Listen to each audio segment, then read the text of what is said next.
have started our discussion on the method of strain gauges, and we looked at to measure strain at a point you do not have a material which has a very high resistance, so that I can take a small speck of material and then find out what is the strain at a point of interest. I need to have a minimum length of wire for me to give changes that could be measured, and when I have a long wire I cannot paste it on the specimen and make the strain measurement. I have to necessarily make it as a loop, make it as a grid, and then only make a strain measurement. And I also caution, a single strain gauge provides you only a component of strain along its gauge length. If you have to measure strain as a tensor, suppose I want to do it on a free surface, I need to find out 3 independent quantities. So, I need at least 3 strain gauges for me to measure state of strain at a point. So, you need to understand these two differences. And in the last class we had developed what is the strain sensitivity of a single conductor. The idea of that discussion was to understand the role of various parameters. I also mentioned in strain gauge instrumentation, any effect due to thermal influence need to be looked at very carefully, and we are measuring very small quantities. So, any small changes also can have a significant effect. So, now we look at what is the strain sensitivity of a strain gauge, because we have looked at the conductor is formed into a grid. To reduce its length, the strain sensitivity changes. Because it is now made into a grid, the gauge exhibits sensitivity to both axial and transverse strains. And let us look at closely what the strain gauge is. I have a metal foil gauge shown here. Because it is made of a metal foil, I have the luxury, when I make a loop, I make this end loop as thick, and I had said earlier that when you have this end loop as thick, the reason why we do this is to reduce its sensitivity to transverse strain. By making the loop wider, we reduce the resistance. So, its sensitivity to transverse strain will be minimal. And when you look at the strain gauge like this, you have markings like this. These are needed for aligning the strain gauge at the point of interest, and you also find that there is a backing. The metal foil supported by a backing, and you have a very large copper coated tabs for soldering, and you also find in this strain gauge you also have an encapsulation. This is needed in certain applications where the environment has a negative role to play. You need to protect the gauge from the influence of environment, and this provides you one type of improvement over normal strain gauges. There are also other methods, and the advantage of a metal foil is I can make the metal foil as thin as possible, so that I can increase the resistance. We have also seen strain gauges are available at 120 ohms, 350 ohms, and so on. So, when you want to go for higher values of resistances, you can do only comfortably in a metal foil gauge. You have a provision to do that. And as engineers, we need to bring in approximations. First observation is, whatever the resistance change dr by r will now be a function of the axial strain function of the transverse strain as well as the shear strain. You know, in many problems what we have seen, we will first neglect the shear effects, because we will always say shear effect is there, but its influence is quite small. So, as a first approximation, let us neglect it and proceed. So, we will follow the same route here also. In general, dr by r is equal to S A into epsilon A plus S t into epsilon t plus S s into gamma A t. And note the way the subscripts are denoted here. I use a small letter a. So, the moment I use this, I am talking of a strain gauge and not a conductor. For the conductor, the axial sensitivity is given as S suffix capital A. When I take it as a grid, the axial sensitivity is given as S A. But even this kind of expression is not convenient for users. The users want a very simple representation of change of resistance to the strain. Not only this, many users may not even know how the strain gauge instrumentation really calculates. They would only see the strain reading, because the instrumentation is so well developed. When you connect the strain gauge, you look at the strain reading, it is all done by the electronics, and this is where people mistake that anybody can do and perform an experiment. And I caution, when you are doing a strain measurement, you are talking of micro strains, which is 10 power minus 6, and you will also have to measure the change in resistance, which is again 10 power minus 6. So, it is a very small quantity. First, if you recognize this fact, it will go a long way in respecting the procedures given by the manufacturer, because many times you do not want to follow a procedure, you want to quickly go and make a measurement. That will not do when you want to do strain gauge instrumentation. You should know what is the constraints that you have. And now we look at how we simplify the set of expression. And I said earlier, we will start with the first approximation that shear effects are neglected. So, S s is small and can be neglected. And we have also done one more modification. We have taken out S A from this and brought in another factor, which is called K T, which is defined as S t by S A. This is just out of convenience, and what you find here is the change in resistance to the resistance of the gauge is now equal to S A into epsilon A plus K T epsilon t. In fact, if you go and look at carefully the specification given by the strain gauge manufacturer, he would provide you what is known as a gauge factor. He will also provide you the transverse sensitivity factor. That is how manufacturers give out their parameters defining the strain gauge, and that is where you have what is defined as K T. And typically we want to keep K T as small as possible while designing the grid. And we will also see later, by making K T almost equal to the Poisson ratio of the base material, you can have what is known as a stress gauge. See, we have only looked at strain gauge. Why you call that a strain gauge? Because it primarily gives you the strain. And when you say stress analysis, there are also occasions where I want to directly get the stress. So, people looked at, can't we not make a stress gauge, so that whatever the electrical signal that I record is proportional to stress measurement. So, there you play with the transverse sensitivity, you want to make it very high.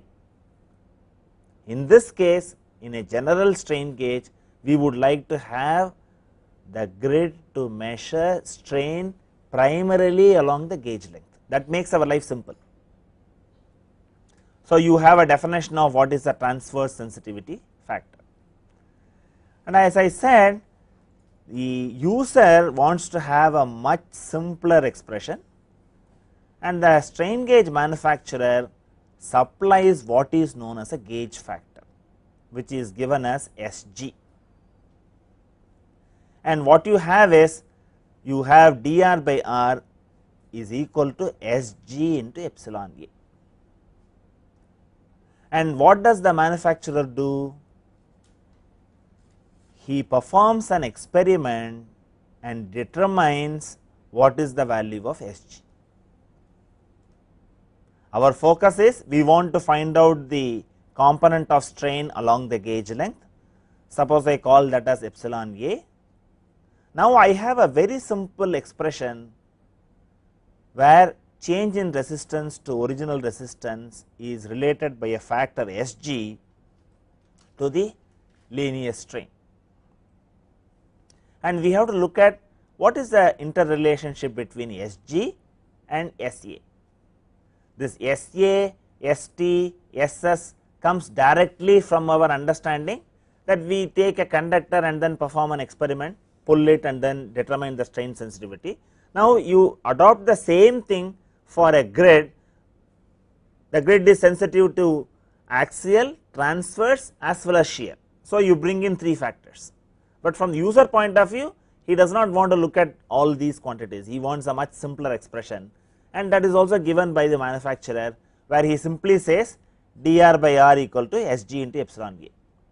And once you have to use this expression, you should know what are the constraints behind it, because I have been saying Poisson's ratio has a role to play in all the experimental technique.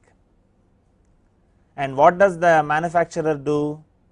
He takes a cantilever, puts the strain gauge, and for a given load or a set of loads, he would find out the strain. From the analytical solution, he would be able to correlate and establish the parameters. When you do an experiment like this, Poisson ratio of the calibration material comes into play, because I have always said a cantilever beam experiences uniaxial stress, but biaxial strain, you should never forget that, and the transverse strain is controlled by the Poisson's ratio. So, without your knowledge, Poisson's ratio enters into your strain gauge instrumentation. It is very important. It is all, if you only use the equipment and read the strain, you miss out how the whole technology has developed. You should know the theory behind it. And since I know the axial strain, I can find out the transverse strain simply as epsilon t equal to minus nu naught epsilon A, and for the calibration beam material, nu naught is given as 0.285, and you get an expression for Sg as a function of axial sensitivity and transverse sensitivity you have here, transverse sensitivity factor. So, I have Sg equal to Sa into 1 minus nu naught kT. So, what does this signify? Only if you conduct an experiment on a specimen material which has the same Poisson ratio, your expression dr by r equal to Sg into epsilon A is a valid expression. For all other cases, the mismatch of Poisson ratio will influence in some fashion. I had also raised this when we discussed brittle coatings. One of the suggestions I said was, the interplay of Poisson ratio is quite involved. So, the recommendation is, if I have to do it on a prototype, which I am going to do it repeatedly, it is better to take the prototype material, make a calibration specimen and evaluate the failure strain in the case of brittle coating. On similar lines, do the similar exercise and find out Sg. What you should remember is, Sg is experimentally calculated by the manufacturer. It is not a theoretical quantity, and Poisson ratio mismatch can affect all your strain gauge instrumentation. You should never forget that. And again I want to emphasize, in all the coating techniques you use calibration specimen, you use cantilever beam, and in the case of photoelastic coating you determine the K. In the case of brittle coating you determine epsilon d. In the case of strain gauge, you do not do the experiment, the manufacturer supplies you, because he supplies you SG, and then you make your life simple and you follow his recommendation in bonding the strain gauge and directly use SG for all your strain gauge instrumentation, because normally you do not perform an experiment and determine SG, because he finds it out for a batch and it is reasonably a value which does not change, like what you had seen in the case of polymers, which change their property slowly. So, it is mandatory that you perform your own experiment. So, from batch to batch the value of SG can vary, you should know that. So, if I have a transverse sensitivity 0, a very ideal strain gauge, then I have no problem. I can have SG, I will have from this expression SG is directly related to SA when KT is 0, but KT will have some value which is very small, but in critical applications you may also have to correct for the transverse sensitivity effects. We will also see how do we account for transverse sensitivity error later. And I have been saying that you need to measure very small quantities, and how do you measure the change in resistance? And in your high school physics you would have seen about use of Wheatstone bridge. It is a very popular and simple yet robust method of measuring small changes in the resistance. And what you have here, I have 4 arms of the bridge. I have arm AB, BC, CD and DA. And what I do is I supply voltage between the points A and C, and I measure what is the potential difference in points B and D, that is what I measure. And in your earlier class you would have also seen how to find out the voltage AB and voltage AD, and these are given as these expressions, but our focus is different. Our focus is what happens when the resistance changes slightly. And whenever I do any instrumentation, I initially balance the bridge, and while balancing the bridge I essentially make E equal to 0, that is VBD equal to 0. That gives me an expression VBD as R1 R3 minus R2 R4 divided by R1 plus R2 into R3 plus R4 into P. When I make E equal to 0, this gives me a condition R1 R3 should be equal to R2 R4. So, when I construct a Wheatstone bridge, I need to maintain this relationship.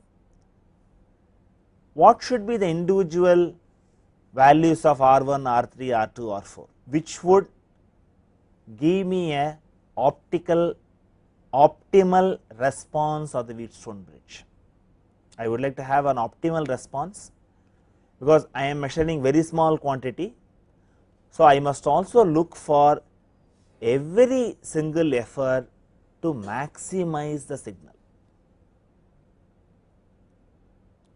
and if I have to maximize the signal, I should understand how a Wheatstone bridge functions, and I should also bring in my understanding of solid mechanics in strain gauge instrumentation. So, the first condition shows when the bridge is initially balanced, I get an interrelationship between the resistances. So, we will see further what way R1, R3, R2, R4 should be by looking at the performance of the bridge. what we have seen, when I put a strain gauge as one of the arms, under the application of the load, the resistance of the strain gauge will change slightly.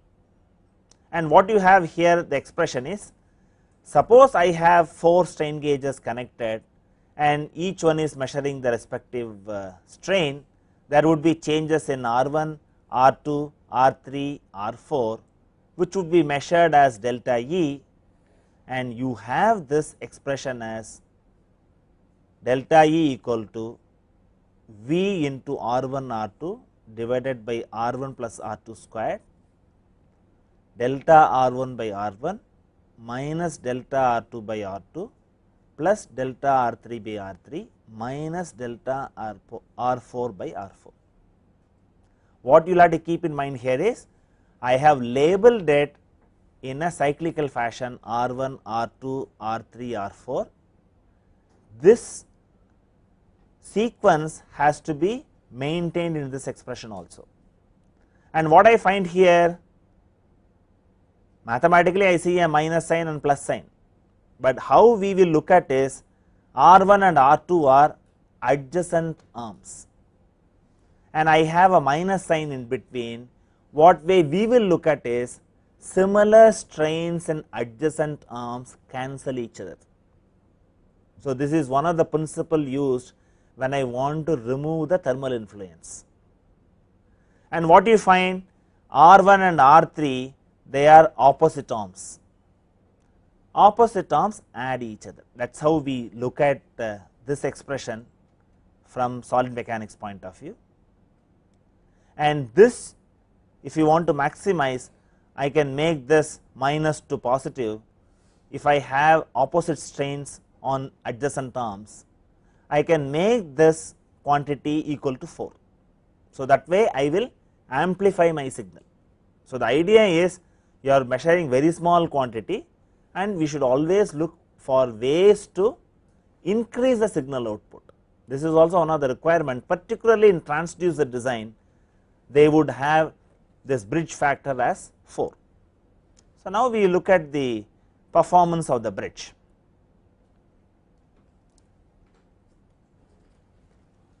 So, before we go into that, we look at what are the strain measurement options, and then we will go and optimize the bridge.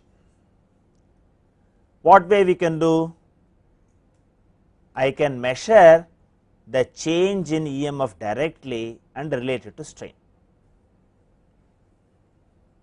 and this is useful for both static and dynamic strain measurements, absolutely no difficulty. But for me to do that, the bridge has to be initially balanced before making any strain measurement. So, this is very important. So, initial balance of the bridge is a very important criteria, and this becomes very significant when I have thousands of channels. I must have electronics and multiplexing type of situation where I am able to balance and then start doing my measurement. So, that is where the instrumentation is now focusing on. The other approach is adjust the resistive balance of the bridge such that delta equal to 0, but it is slow, it will take some finite time for you to do. This is good for static experiments, but it can provide higher accuracy. Nevertheless, for both static and dynamic cases, direct measurement of delta is convenient from practical viewpoint, and that is what we will try to do. So, now we will go and look at how I can improve the signal from my Wheatstone bridge. So, I have the bridge sensitivity, it is a function of magnitude of bridge voltage, gauge factor Sg, bridge factor N, and the ratio of resistance R2 by R1. See, what we want to look at is, your initial balance only gave me a condition between the resistance. Now, I will find out for maximum sensitivity, what should be the value of the ratio R2 by R1, and we write this expression delta E in a much convenient fashion. I have this as V into R1 R2 divided by R1 plus R2 squared, and the long expression is replaced by n, which I call it as a bridge factor, and you are essentially measuring delta R by R, and delta R by R can be replaced by Sg into epsilon. So, if I have to maximize my delta E, one can also say I will have a very large value of Sg. This is one of the focus in semiconductor gauges, but if I want to measure strain both in elastic and plastic regions without altering the instrumentation, we have seen it is desirable that gauge factor is around 2. So, most of the problems, whatever the strain gauge that you have, you will find the gauge factor is around 2.1, that is how you will have it. And so, we will not have much change in the value of Sg when you are using the metal foil strain gauges. I can play with maximizing m by 1 plus m squared and n, and I can also look at what way I can change the voltage. So, you should know the relative parameters that we can modify to improve the bridge sensitivity. And if you look at the current capacity is very small, we are only sending 0.1 ampere, and then the voltage that you are going to energize the bridge is only between 3 to 5 volts, you are not supplying a very high voltage. So, it is a very small voltage. So, now what I will have to do is, with these constraints I must maximize this term m by 1 plus m whole squared. So, if I look at its variation, how does it appear? So, what I have here is, for constant voltage and bridge factor n and the gauge factor Sg, you find the ratio m by 1 plus m whole squared reaches a value of 0.25 when m equal to 1. So, what does it translate to? You want 4 arms of the bridge to have equal magnitude of resistances. So, that is how we will construct a Wheatstone bridge. And we also have configuration where I will just use only one strain gauge, or I use 2 strain gauges, or I use 4 strain gauges. That is how I will make the bridge depending on the requirement. So, when I do that, I will be essentially playing with the factor n. So, if you want to have a better sensitivity for the bridge, ensure that each arm of the bridge has same resistance to start with. Now, we look at what is a bridge factor. It is a very simple one. I have a single strain gauge connected, and when I do this, only one arm of the bridge is connected to the strain gauge, and from our earlier understanding what these resistance should be, they should be equal to the strain gauge resistance. Never forget that, because you may have a strain gauge meter which has a provision to connect default 120 ohms or 350 ohms. Maybe with the modern development you may also have selection for 500 ohms and 1000 ohms. If the bridge is configured for a particular strain gauge, you must ensure that you put the balance resistance equal to the strain gauge resistance. You should not miss this fact, then your calibration everything will not match for the strain meter. And another caution is, we will also have a discussion later, connecting only one strain gauge poses lot of difficulties. So, it is better to avoid a quarter bridge configuration from minimizing the role of thermal influence. We will see that in detail later. And there is also a via media. If I have to use only a quarter bridge, how do I reduce the errors? We will look at a 2-wire circuit and 3-wire circuit. A 3-wire circuit will minimize the thermal influence significantly. See, you will have to look at each aspect. Each aspect has to be looked at very closely and find out how you can improve the sensitivity. What are the kind of errors that come? So, that understanding is very much needed. When I have only one strain gauge, what happens? The bridge factor is only 1, and this is good enough for strain measurement, but when I go for transducer application, I always go for a full bridge for me to find out the maximum signal, and here I have it for a bridge factor 2, and you bring in your understanding of solid mechanics here. What is done here? Suppose I connect strain gauges on the top surface and bottom surface to opposite arms, what would happen? For any load, I will have 0 strain. You should not think that my strain meter has gone bad. It is not so. It is how you have connected the strain gauge to the Wheatstone bridge. It is also equally important.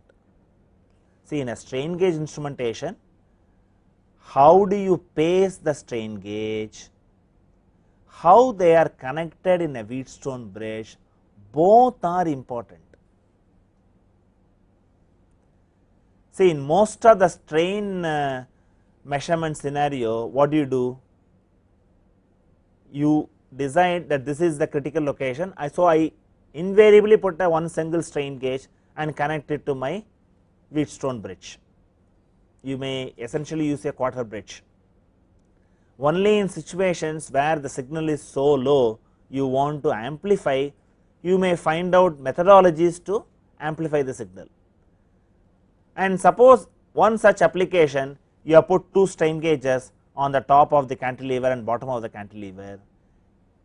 You know from solid mechanics, for the kind of loading that is applied, the top fiber is subjected to tension and bottom fiber is subjected to compression, and you connect them appropriately on the Wheatstone bridge. So, here the focus is more on amplifying the strain signal, and this also has an advantage that whatever the thermal induced apparent strain in this gauge is cancelled by the thermal strain introduced in this gauge. So, you have a better thermal management when you have a half bridge, but you may not be able to use the half bridge in many of your applications. In transducer application, yes, in strain measurement application it may not happen. So, you will have to find out what application you are looking at, how you can manage the thermal influence. And suppose I want to use bridge factor as 4 with the same cantilever, how can I go and do it? I can paste, instead of one strain gauge on the top surface, I can go and paste 2 strain gauges on the top surface and connect them appropriately. This is very important, and you will be tested in the examination on this aspect, because pasting the strain gauge, you need to apply principles of solid mechanics, because you should know how a beam behaves. You should know when the beam bends, top fiber will be in one state of stress and bottom fiber will be in a opposite state of stress, that you should know. And how they are connected, this is a very important and subtle information in strain gauge instrumentation. And I am going to give you one more example, which I leave it as a home exercise. I have taken a shaft under torsion, and what I want you to do is, I want you to identify how do I pace the strain gauge 1 and 2, how do I paste the strain gauge 3 and 4, and how do I connect them in the Wheatstone bridge for me to measure the torque. See, you will have to notice a strain gauge measures strain along its gauge length. So, when I have to decide how to identify the strain gauge to measure torque, you should also look at what is the alignment that I should paste. So, all this knowledge you have to get from your basic understanding of mechanics of solids. So, you should understand how a pure shear state can be expressed. You have to use that knowledge, identify the orientation for pasting. Not only this, how do I connect? It's very tricky. People can make mistakes in this. How do I align the strain gauge and how do I connect it on the Wheatstone bridge? So, I leave this as a home exercise, and we will see in the next class what way you have got the answer.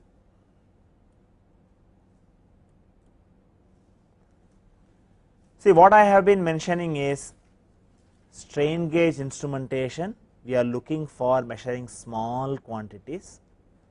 So, we have to pay attention for every minute detail. We looked at strain sensitivity of a conductor, then we graduated and looked at strain sensitivity of a grid, and then we also looked at bridge sensitivity. In bridge sensitivity, we understood if I do a strain gauge instrumentation, each arm of the bridge should have same resistance to start with, and using the principles of solid mechanics, I can have bridge factor up to 4. This may be good enough in the case of transducer applications. In normal strain measurement, you may paste just one strain gauge. And what is the level of accuracy that we can think of? This depends on what way we get individual accuracies of the various factors influencing the strain gauge instrumentation. And what is the accuracy achievable possible? Foil strain gauges can be produced with gauge resistance accurate to plus or minus 0.3%. And one of the first step in strain gauge instrumentation is you would measure the resistance of the gauge.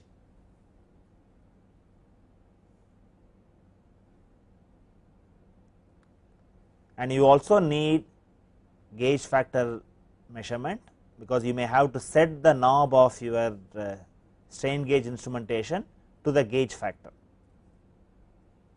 because gauge factor essentially works like a multiplication factor, and if you do not set the knob properly, you will not be able to interpret the strain, and gauge factor can be obtained with an accuracy of plus or minus 0.5%, reasonably good.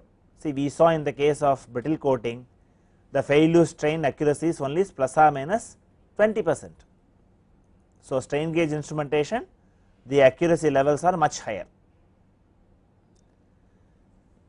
and the strain measurement accuracy depends on what factors. Though I get the gauge resistance and gauge factor very accurate, if I do not do the installation properly, my entire strain gauge instrumentation can be faulty, and installation is a very, very important step, and you need trained technicians to do that. So, this is one factor. The second factor is what is the state of strain being measured. We will also see different types of strain gauge patterns that will give you an indication how the problem becomes complex when I have to find out what I should do. Suppose I have a bending scenario, what type of gauge configuration I should use, I have to select. And finally, your environmental conditions. You have to take special precautions in aggressive environments. And what you will have to keep in mind is accuracy in measurement is closely related to technology, and you should be happy that technology is now very well developed to measure even 0.5 microstrain accurately. That is an achievement. For you to get that, you need to be very careful about installation and all the other recommendations that the manufacturer asks you to do that. And there is also another aspect which you will have to look at: what is the strain gauge linearity, what is hysteresis, and what is a zero shift. See, you would like the loading and unloading path to be same, but in reality the loading and unloading path can be different. So, that constitutes what is known as hysteresis, and when the load is reduced to 0, you may have some apparent strain, it may not necessarily come to 0, and this is called a zero shift. You need to make a decent sketch of it, because when we go and discuss various strain gauge materials, the backing and also the adhesives, we would say certain comments about how does this influence linearity or hysteresis or zero shift. And zero shift is a nuisance in strain gauge instrumentation. In fact, before the development of SR4 strain gauges, they had also painted carbon, and then they had aqueduct type of strain gauges, which had very difficult problem about hysteresis and zero shift. And I also mentioned, if you have to make a measurement on plastics, because current flows through the strain gauge, you have small heat is generated. Plastic being a poor conductor of heat, it will not dissipate the heat energy, and this heat energy will build up, and we have also seen the resistance can also change as a function of temperature. So, you would find as a function of time the strain meter will keep on drifting if you do not take care of thermal effects. Do not think that your component is behaving that strain is keep on increasing. It is not so, it is a zero shift, and that is a nuisance that has to be addressed very carefully, particularly when you are going to make measurements for long durations of time, for months and years. You have to worry about zero shift, and what we will see later is choice of the backing, choice of the adhesive, and choice of the alloy for the strain gauge grid. Everything has an influence. See, the advantage of strain gauge is its versatility. It can be applied to a range of problems, but for each class of problems you should select an appropriate strain gauge and all the other associated features, what glue you should use, what backing you should use. These are all not trivial things, but to an extent they will look boring, because you need to collect facts. It is not explaining a concept. Collection of facts is also important, and that is also part and parcel of your learning. Now, we come to the very important aspect: how do I measure strain at a point?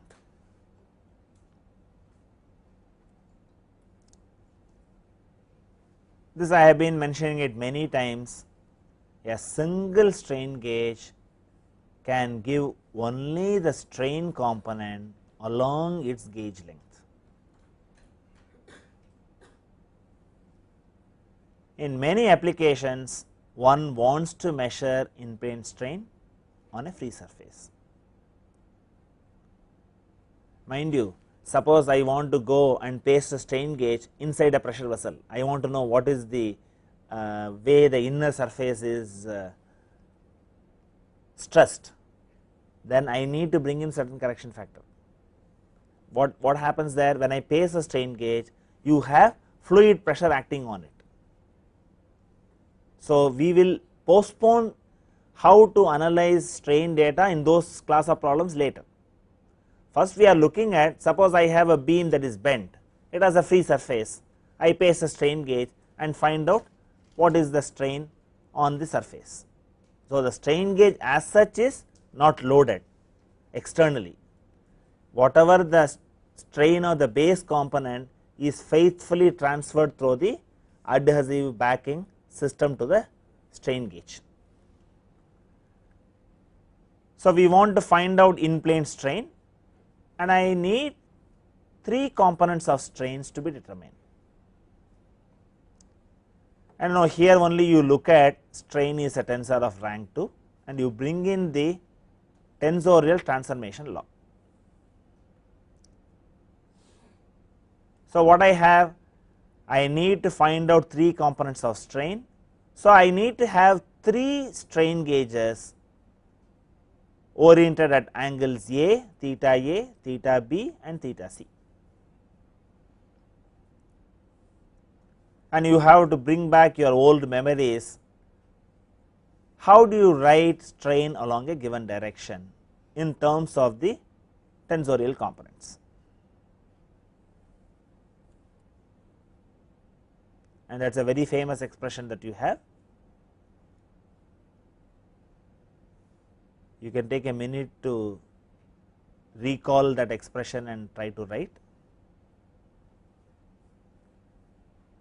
See, strain tensor and stress tensor share commonality. The tensorial transformation law is similar, and if you know how to write this transformation law, your Rosette analysis becomes child's play. It is not no longer Greek and Latin, because there the angles are well known. You are not taking arbitrary angles, you take certain fixed angles. So, finding out how to get the strain at a point using a Rosette becomes very simple if you know the strain transformation law. I think some of you have written it, and the strain transformation law is very simple. That is what you have here. I can write it as epsilon j equal to epsilon xx cos squared theta j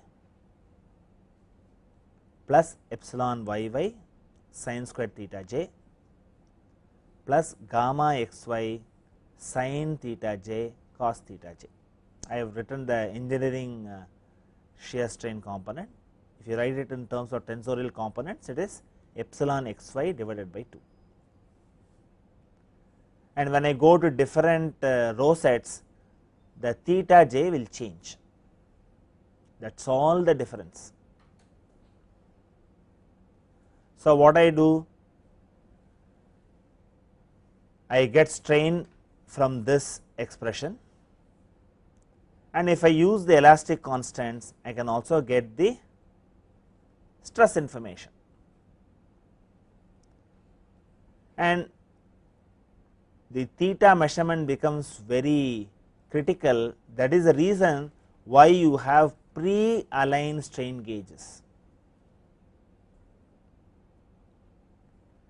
They are mounted on a single carrier and they are called by a special name called Rosettes, and you need these strain gauge Rosettes for finding out the strain tensor at a point of interest.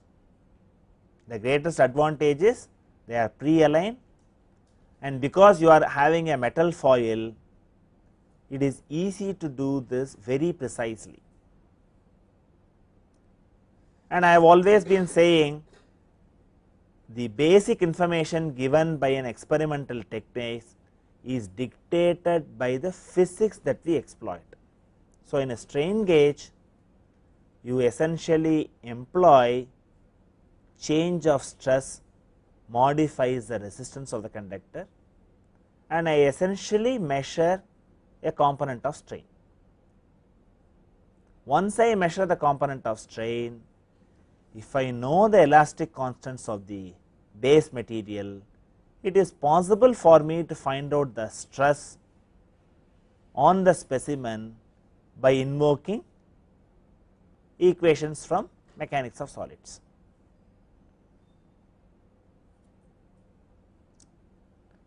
And let us see two famous configurations of the rosettes.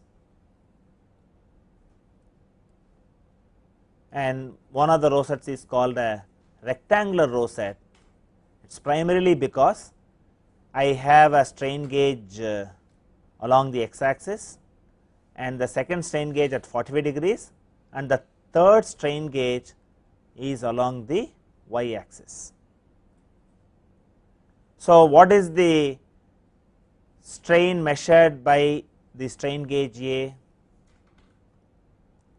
If I have this as my reference axis, I could simply say it is equal to epsilon x, and strain measured by the strain gauge C is epsilon y. So, now you use this strain transformation law and find out what is the shear strain. So, I will have epsilon A, epsilon B, epsilon C measured from the actual strain gauge, use it and find out what is the state of strain at a point. See, you have to look at certain subtle things. When I developed the definition of gauge factor Sg, I also caution that you have a sensitivity in the transverse direction, which is given by a transverse sensitivity factor Kt.